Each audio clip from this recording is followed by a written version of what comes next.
Bang, nanggepin dari pernyataan Mas Usman tadi diskusi yang belum dijawab Abang tadi pas pemaparan di depan itu terkait ada indikasi dua kubu di internal PDIP itu yang belum dijawab tadi sama Abang. Tanggapan dari Mas Adian gimana, Bang? Enggak ada kubu-kubuan. Yang ada itu begini, ada yang sumbunya panjang, ada yang sumbunya pendek, ada yang ada sumbunya.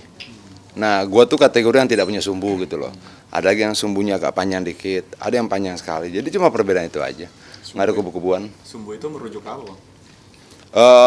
Cara kita mereaksi situasi. Kalau gua kan lebih agresif misalnya gitu loh. Ya, bawaan oroknya begitu kalian gimana? Itu aja. Bang, ini kan tadi kan terkait tata cara hukum ini. Ini tadi kan disinggung soal kasus Mas Hasto.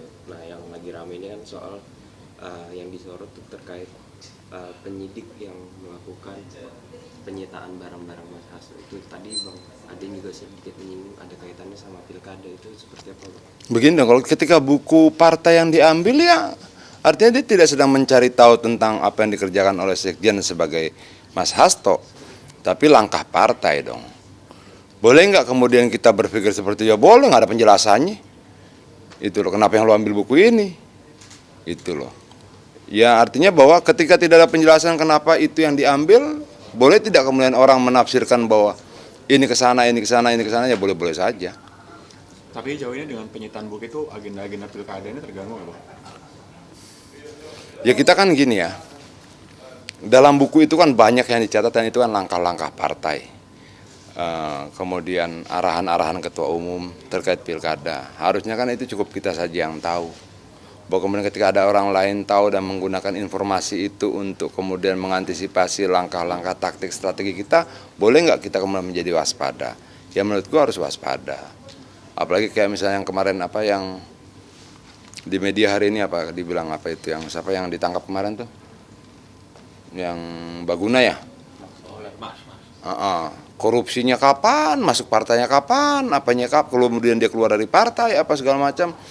Lalu KPK bilang tadi akan mengusut aliran dananya ke PDI Perjuangan. Ini tambah lucu-lucuan gitu loh. Apa? Ada apa sih sampai segini-gini amat? Nah, terakhir kemarin soal Pak Jokowi pernyataan soal Pak Jokowi mempersilahkan soal kasus korupsi bansos yang melibatkan Menteri Juliari diusut lagi, Bang. Tanggapan dari PDIP.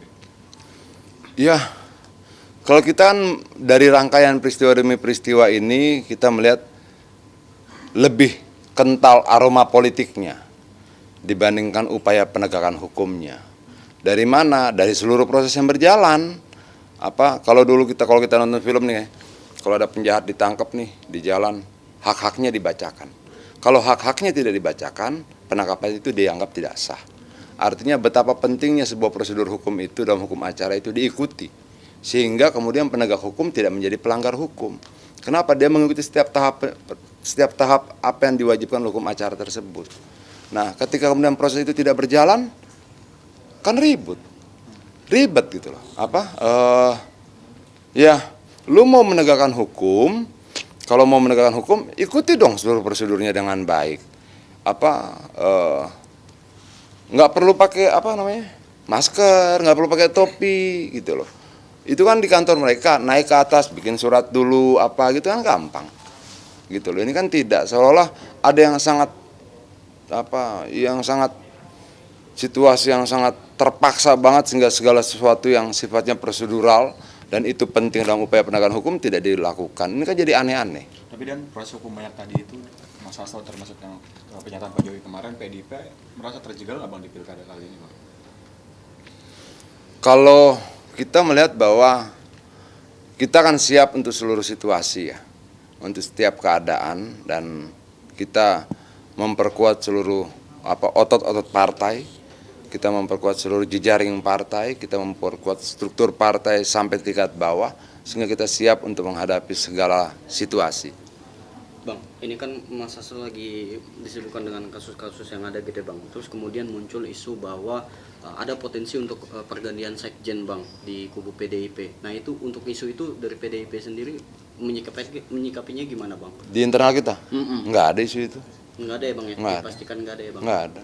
Soalnya kan Mas Hasto... Justru ini menjadi momentum kita lebih solid. Oke.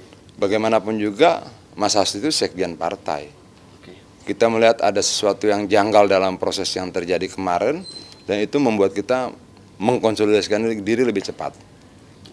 Terkait dengan penyitaan handphone dan juga buku, lalu kemudian prosesnya yang janggal sendiri ditambah kasusnya kan yang sudah diproses sebelum 2020, menurut abang sendiri yakin ini ada kaitannya dengan pilkada dan juga karena Pak Hasto aktif mengkritik Pak Jokowi?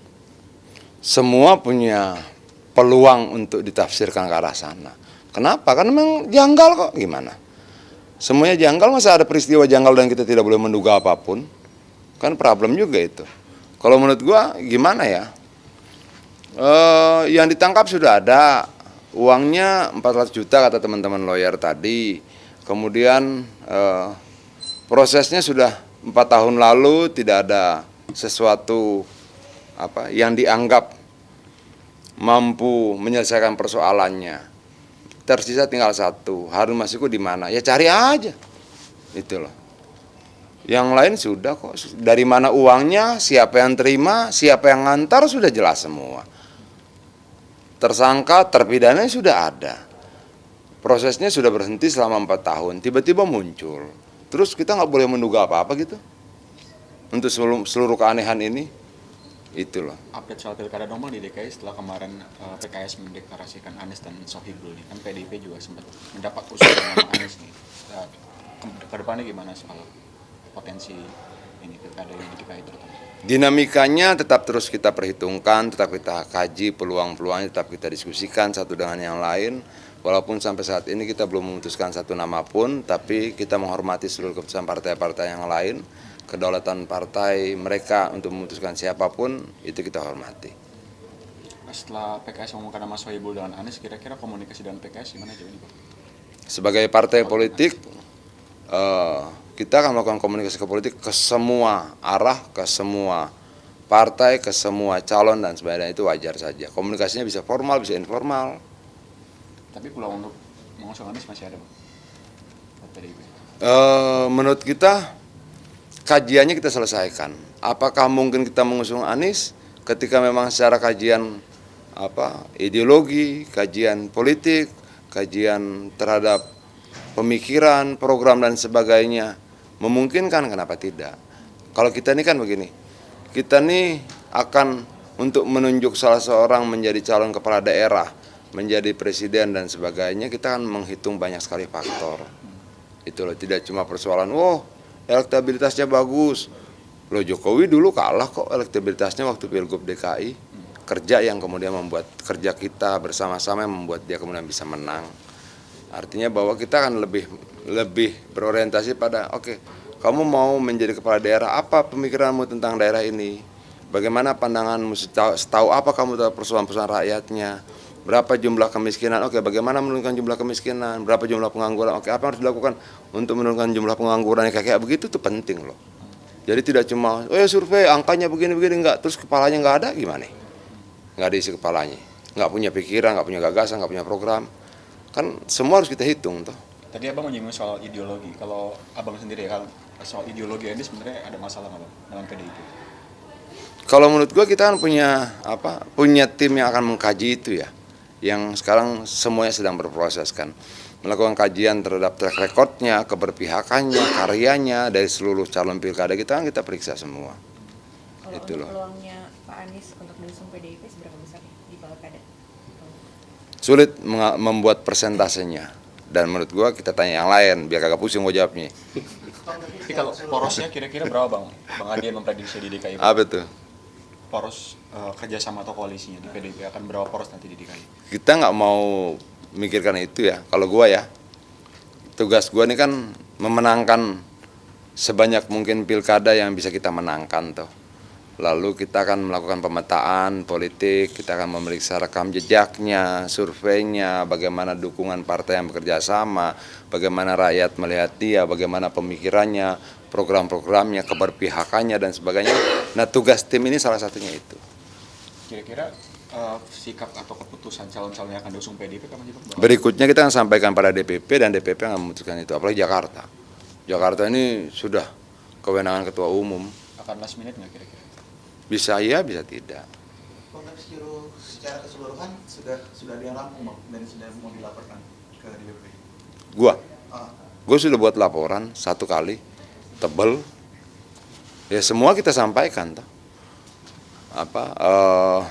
Ini kurangnya di sini, bagaimana caranya, ini begini, ya kita sampaikan semua lah. Bang, satu lagi Bang, pernyataan PKS kemarin yang bilang kalau Pak Jokowi cawe-cawe, terus ada bantahan dari Kaisang terakhir bahwa jangan melibatkan Presiden. PDIP juga termasuk yang percaya Pak Jokowi akan cawe-cawe di pilkada kali ini, Bang. Gini ya, kita ini sudah siap untuk semua risiko. Dia cawe-cawe, tidak cawe-cawe, kita siap. Dia pernah lakukan itu di Pilpres kemarin, dia bilang dia mau cawe-cawe, kita juga siap. No problem lah buat kita. Tapi pengaruhnya akan seberapa besar di pilkada dibanding dengan pilpres cawe-cawe Jokowi? Tergantung kepentingannya sebesar apa. Kalau menurut kita belajar kita punya pengalaman belajar dari Pilpres dan kita mempersiapkan diri lebih baik dibandingkan kemarin.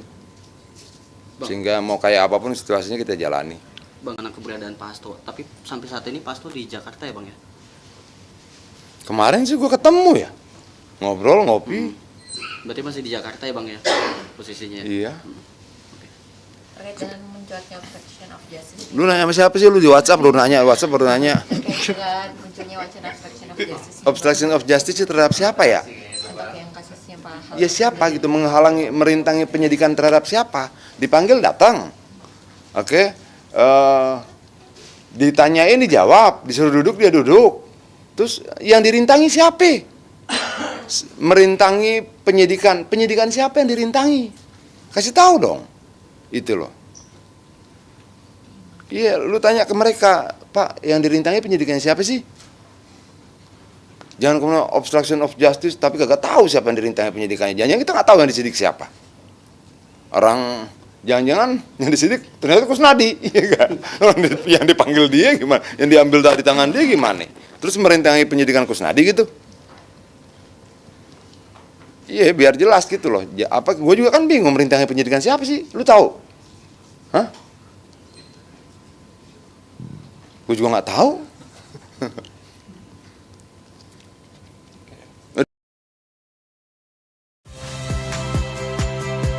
Saya Friska Clarissa.